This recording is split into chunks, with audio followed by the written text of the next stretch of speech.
ሰላም ጤና ይስጥልን ውድ ተመልካቾቻችን አድማጮቻችን የሰዓቱን አበይት መረጃዎች ይዤላችሁ ቀርቤያለሁ። ወደ ዜናዎች ከማለፌ በፊት በቅድሚያ እንደ መግቢያ ለሁለት ቀናት የሥራ ጉብኝት ወደ ኢትዮጵያ አዲስ አበባ መጥተው የነበሩት የህንዱ ጠቅላይ ሚኒስትር ናሬንዴራ ሞዲ በዛሬው ዕለት ቀትር ላይ ጉብኝታቸውን አቋርጠው መመለሳቸው ታውቋል። ጠቅላይ ሚኒስትር ናሬንድራ ሞዲ በምን ምክንያት ቆይታቸውን እንዳሳጠሩ እስካሁን የተገለጸ ምክንያት የለም። ሆኖም ወደዚህ ሲመጡ ኢትዮጵያን ብቻ ሳይሆን ኳታርንና ሌሎችንም የገልፍ ሀገሮችን ለመጎብኘት ፕሮግራም መያዛቸው ይታወቃል።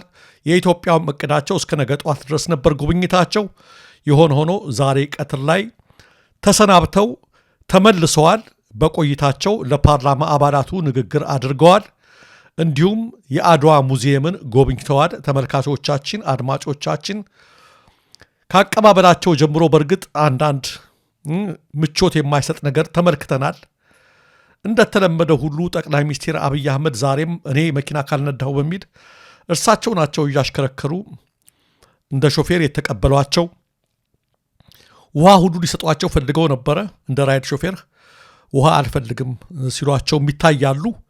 የሆነ ሆኖ የዚህ አይነት አቀባበል ማለት አንድ መሪ እንደ ሾፌር ሆኖ ላገልግል ማለት በተደጋጋሚ እየታየ ያለው በጠቅላይ ሚኒስትር አብይ አህመድ ነው። ሌሎች ሀገሮች አይደረግም።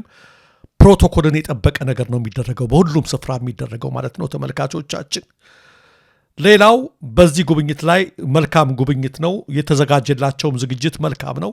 ይህን ማስተባበል አይችልም። ሆኖም ጠቅላይ ሚኒስትር ናሬንድራ ሞዲ በጣም ልብ የሚያሞቅ ነገር የተናገሩት ዛሬም ስለ ጥንታዊ ኢትዮጵያ ነው፣ ስለ ኢትዮጵያ ታሪክ ነው። በህንዱ መሪ ጭንቅላት ውስጥ ዛሬም የተባለውና የተነገረው ነገር የኢትዮጵያ የጀግንነት ታሪክ የነጻነት ተምሳሌት መሆኗን ነው አንጸባርቀው ከገባቸው ለፓርላማ አባላቱ በደንብ የነገሯቸው። ይሄ ደስ የሚያሰኝ ነገር ነው። ይሄን ነው እኛ ምንለው። የኢትዮጵያን ታሪክ ማጥፋት አይቻልም። በብዙዎች ጭንቅላት ውስጥ የተቀመጠ ነው። አዲሷ ኢትዮጵያ እንሰራለን፣ የተለያየ ነገር እናደርጋለን ማለት አይቻልም። የኢትዮጵያ ታሪክ በወርቅ ቀለም የተጻፈ ነው፣ የሚፋቅ አይደለም።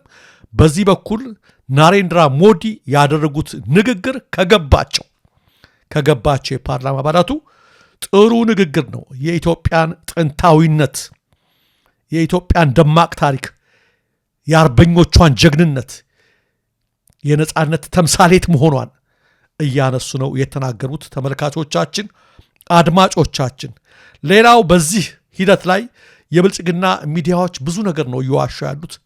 አንደኛውማ ኢትዮጵያ ቴሌቪዥን ኢትዮጵያና ህንድ የ1000 ዓመት ግንኙነት ነው ያላቸው እያለም ሲናገር ሰማሁት። ከየት እንዳመጣው እንጃ። ያ ብቻ አይደለም።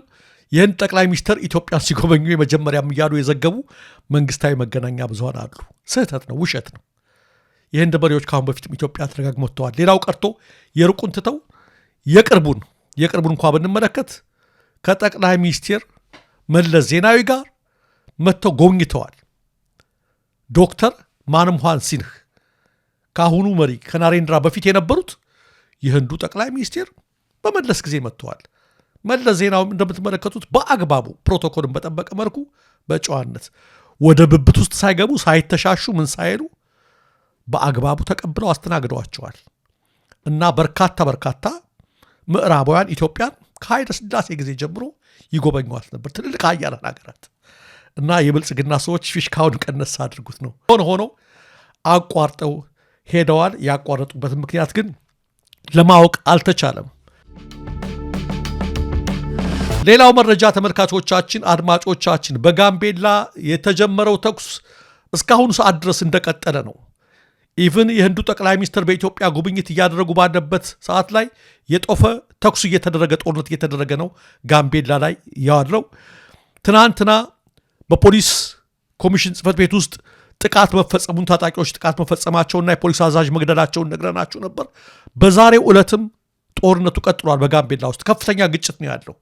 የተኩሱ መነሻም ብሔር ብሔረሰብ መንደር ተብሎ በሚጠራው አካባቢ እንደሆነ ነው እየተነገረ ያለው። በየቦታው አሁን አድማሱን አስቶ ተኩስ አለ ነው የሚሉት የአካባቢው ነዋሪዎች። ትልቅ ፍራቻ አለ። ሰው በሙሉ ቤት ውስጥ ተከቶ ተቀምጦ ነው ያለው። ከአጎራባች ወረዳዎች ጭምር ታጣቂዎች እየገቡ ይገኛሉ። በአሁኑ ሰዓት ተመልካቾቻችን በጋምቤላ ያለው ነገር በጣም ኃይለኛ ነው። ትናንትና ፕሮፓጋንዳውን ለመሸፈን የተሞከረው በህንዱ ጠቅላይ ሚኒስትር ጉብኝት ነው። ዛሬ ግን ልንሸፍነው የማንችለው ደረጃ ላይ ደርሷል እያሉ ነዋሪዎች እየተናገሩ ነው። ታጣቂዎች ወደ ከተማዋ ገብተዋል። ጋምቤላ የከፋ አደጋ አለ። ተመልካቾቻችን፣ አድማጮቻችን የፌዴራል መንግስት ጣልቃ በመግባት ሁኔታውን እንዲያረጋጋ እንፈልጋለን እያሉ ነዋሪዎች የሚናገሩ ቢሆንም ሁኔታው ከቁጥጥር ውጭ የሆነ ነው የሚመስለው። አጠቃላይ ያለው ሁኔታ ተከታትለን ይዘንላችሁ ለመቅረብ እንሞክራለን። ወደ ሌሎች ዜናዎች ስናመራ በላስታ ግንባር በ3 የተጠኑ ቦታዎች ላይ በተፈጸመ የደፈጣ ጥቃት 32 የአገዛዙ ወታደሮች ሲገደሉ ከ50 በላይ የሚሆኑት መቁሰላቸው ተሰምተዋል።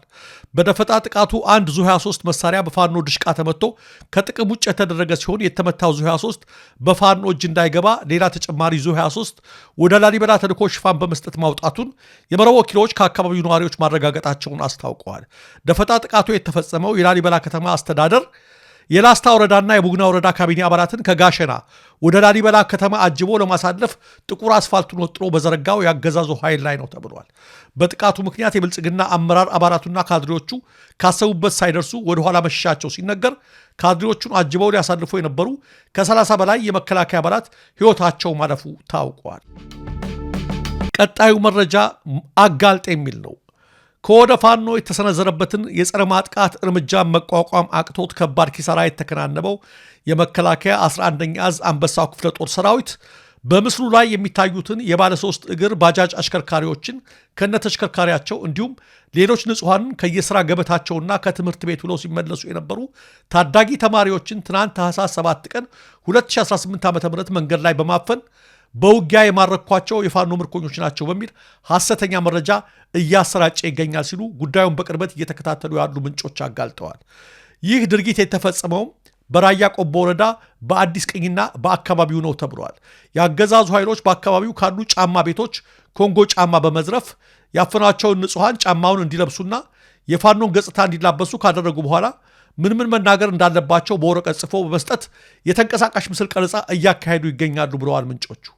አፈናው የተፈጸመባቸው ወጣቶች ኢንተርቪው ሲደረጉ ከህወሓት ሰራዊት ጋር ተቀላቅለው በአንድ ካምፕ እንደሚኖሩ በመጥቀስ በውጊያ ወቅት የሚመሩን የህወሓት ሰዎች ናቸው እንዲሉ የመከላከያ ሰራዊት አዛዦች ተጽፎ የተሰጣቸውን ብቻ እንዲናገሩ ተደርገዋል ነው የተባለው። ወጣቶቹ ቤተሰብ የሚያስተዳድሩባቸው ባለሶስት እግር ባጃጅ ተሽከርካሪዎችም የጽንፈኛ ንብረት ተብለው በእሳት እንዲቃጠሉ መወሰኑንም የመረጃው ምንጮች ጨምረው ገልጸዋል። ከታፈኑት መካከል የቀን ስራ ሰርተው ለልጆቻቸው የዕለት ምግብ ገዝተው የሚገቡ ወጣቶችና ጎልማሶች፣ ከትምህርት ቤት ውለው ሲመለሱ የነበሩ ተማሪዎች፣ ባጃጅ አሽከርክረው በሚያገኙት ገቢ ለአቅመ ደካማ ቤተሰቦቻቸው የዕለት ቀለብ ገዝተው የሚገቡ ወጣቶች እንዲሁም ለህመምተኛ ወላጆቻቸው መድኃኒት መግዣ ለማግኘት በጉልበት ስራ ተሰማርተው የነበሩ ሰራተኞች እንደሚገኙበት ተመልክቷል። ሁኔታው ያሳዘናቸው አንዳንድ የሰራዊቱ አባላት ፋኖም ባልማረክንበት ሁኔታ ንጹሐንም በዚህ መልኩ እያፈንን ለፕሮፓጋንዳ ፍጆታ ስናወል ህዝቡ እውነታውን ስለሚያውቅ ይበልጥ ይጠላናል የሚል ሀሳብ ቢሰነዝሩም የክፍለ ጦሩ አዛዥ ግን ሁሉም አማራ ፋኖ ነው የሚል ምላሽ መስጠቱን ተናግረዋል። የትግራይ ጊዜያዊ አስተዳደር አመራሮች ወደ አዲስ አበባ ማቅናታቸው ተሰማ። የአስተዳደሩ ፕሬዝዳንት ጀነራል ታደሰ ወረደ፣ አቶ አማኑኤል አሰፋና አቶ ተክላይ ገብረ መድህን ከሰዓታት በፊት ወደ አዲስ አበባ አቅንተው ከተለያዩ ኤጀንሲዎችና ከፌዴራል መንግስት ባለስልጣናት ጋር መወያየታቸው ተገልጿል። ይህ በእንዲህ እንዳለ የትግራይ ጊዜያዊ አስተዳደር ፌዴራል መንግስቱ በህገ መንግስቱና በግጭት ማቆሙ ስምምነት መሰረት በምዕራብ ትግራይ በኃይል የተያዙ አካባቢዎችን ወደ መደበኛ አስተዳደር ለመመለስ ቀጥተኛ ትዕዛዝ እንዲሰጥና እርምጃዎችን እንዲወስድ ዛሬ ባወጣው መግለጫ ጠይቋል። ጊዜያዊ አስተዳደሩ የስምምነቱ አደራዳሪዎችና የዓለም አቀፉ ማህበረሰብ የአፍሪካ ህብረትና የአሜሪካ መንግስት አደራዳሪዎች በስምምነቱ ጥሰት ላይ ዝም ማለት እንደሌለባቸውና ተፈናቃዮቹ ወደ ቀያቸው እስኪመለሱ ድረስ ጫና ማድረግና የሰብአዊ እርዳታ ማቅረብ እንደሚገባቸው አሳስቧል። ጊዜያዊ አስተዳደሩ አያይዞም በኃይል የተያዘ አካባቢ በምንም አይነት ሁኔታ ባለበት ሁኔታ በኃይል ተይዞ ሊቀጥል አይችልም ብለዋል።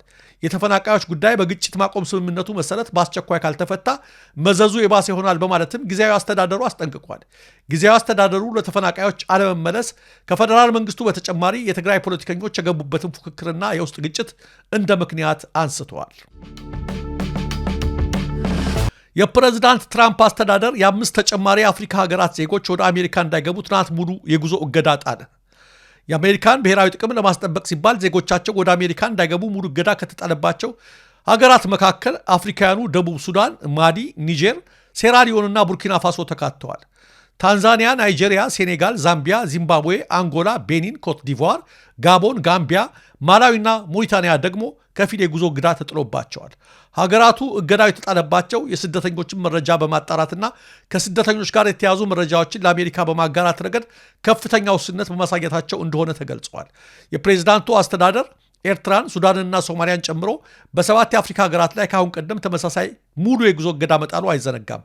እንዲሁም በፕሬዝዳንት ጆ ባይደን ጊዜ ተሰጥቶ የነበረውን የኢትዮጵያን ስደተኞችን ከለላ ማንሳቱም ይታወሳል። ውድ ተመልካቾቻችን፣ አድማጮቻችን ስትከታተሉት የነበረው የሰዓቱ መረጃዎች እነዚህ ነበሩ። ጤና ይስጥልን።